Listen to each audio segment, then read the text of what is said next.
Syrup ಸೇವಿಸಿ ಮಕ್ಕಳ ಸರಣಿ ಸಾವು ಪ್ರಕರಣಕ್ಕೆ ಸಂಬಂಧಪಟ್ಟಂತೆ ಸಿರಪ್ ಬಳಕೆಗೆ ಆರೋಗ್ಯ ಇಲಾಖೆಯಿಂದ ಗೈಡ್ಲೈನ್ಸ್ ಕೂಡ ಬಿಡುಗಡೆ ಆಗಿರುವಂತದ್ದು. 2 ವರ್ಷ ಕಡಿಮೆ ವಯಸ್ಸಿನ ಮಕ್ಕಳಿಗೆ ಸಿರಪ್ ಅನ್ನು ನೀಡಬೇಡಿ.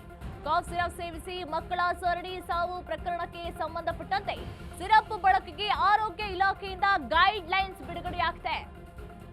2 ವರ್ಷ ಕಡಿಮೆ ವಯಸ್ಸಿನ ಮಕ್ಕಳಿಗೆ ಸಿರಪ್ ಅನ್ನ ನೀಡಬೇಡಿ. 5 ವರ್ಷದ ಮಕ್ಕಳಿಗೆ ವೈದ್ಯರ ಸಲಹೆ ಮೇರೆಗೆ ಸಿರಪ್ ಅನ್ನ ನೀಡಬಹುದು. ಬಹು ಔಷಧ ಸಂಯೋಜನೆ ಇರುವಂತಹ ಸಿರಪ್ ಅನ್ನ ಬಳಸಬಾರದು. ಕನಿಷ್ಠ ಡೋಸ್ ಬಳಸುವಂತೆ ಆರೋಗ್ಯ ಇಲಾಖೆ ಸೂಚನೆಯನ್ನ ಕೊಟ್ಟಿರುವಂತದ್ದು. ವೈದ್ಯರ ಸಲಹೆ ಇಲ್ಲದೆ ಯಾವುದೇ ಮೆಡಿಸನ್ ಅನ್ನ ನೀಡಬೇಡಿ.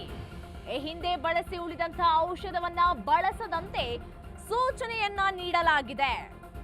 ಇತರ ಶಿಫಾರಸು ಮಾಡಿದಂತಹ ಔಷಧವನ್ನ ಬಳಸದಂತೆ ಸೂಚನೆಯನ್ನು ನೀಡಲಾಗಿದೆ. ಔಷಧ ಬಳಕೆಗೆ ಮುನ್ನ ದಿನಾಂಕ ಲೇಬಲ್ ಓದಲು ಕೂಡ ಸೂಚನೆಯನ್ನ ಕೊಡಲಾಗಿದೆ.